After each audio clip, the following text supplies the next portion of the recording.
Marahay na adlaw! Discover the beauty of the Philippine diversity, Bicol Province! Dahil ang Bicol ay mayaman sa plantasyon ng sili at mga hektaryang bukirin na ang nakatanim ay mga puno ng niyog.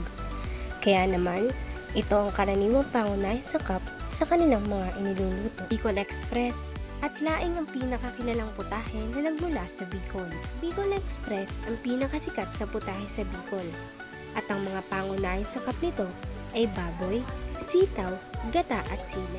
Ang proseso ng pagluluto nito, unang pinalalambot ang baboy at isusunod naman ang sitaw. Pagkatapos ay lalagyan na ng gata at papakuluin muna para magsama-sama ang mga pampalasa at sangkap. At kapag luto na, ay ilalagay na ang sili na siyang magbibigay ng kulay sa Bicol Express.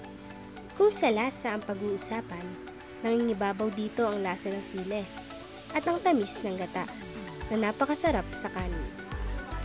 Ang laing o tinatawag ding pinangat. Ito ay isa sa mga kilalang putahe na nagmula sa Bicol. Ang sangkap nito ay makikita natin sa mga kagubatan at karaniwang ding nasa bakuran lamang. Ang dahon ng gabi or taro leaf sa Ingles, ang pangunahing sakap nito na nilalahukan ng gata at sili. Sa pagluluto nito, uunahing ilagay ang pangalawang gata at isusunod ang dahon ng gabi. At kapag ito ay kumulo na, ilalagay na ang unang gata at iintaying uling kumulo bago lagyan ng sili. Nasa ang pagbabasihan, laing na karaniwang lamang ay iyong magugustuhan. Mahang na may tamis dahil sa tinataglay na lasa ng sili at gata. Panghimagas o dessert sa Ingles.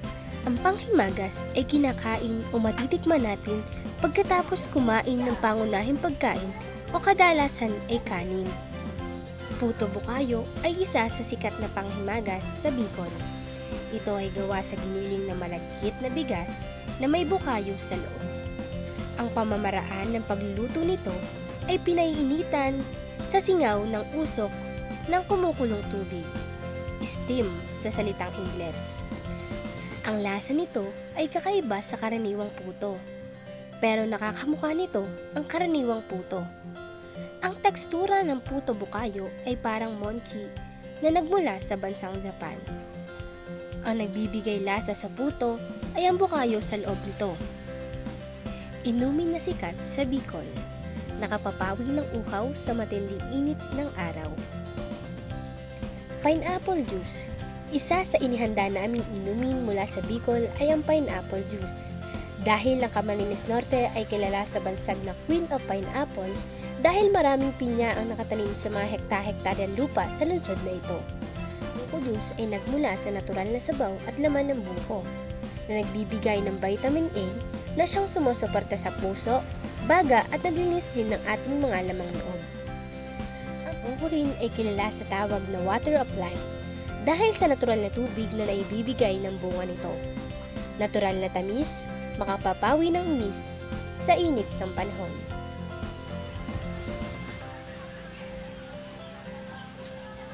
Maka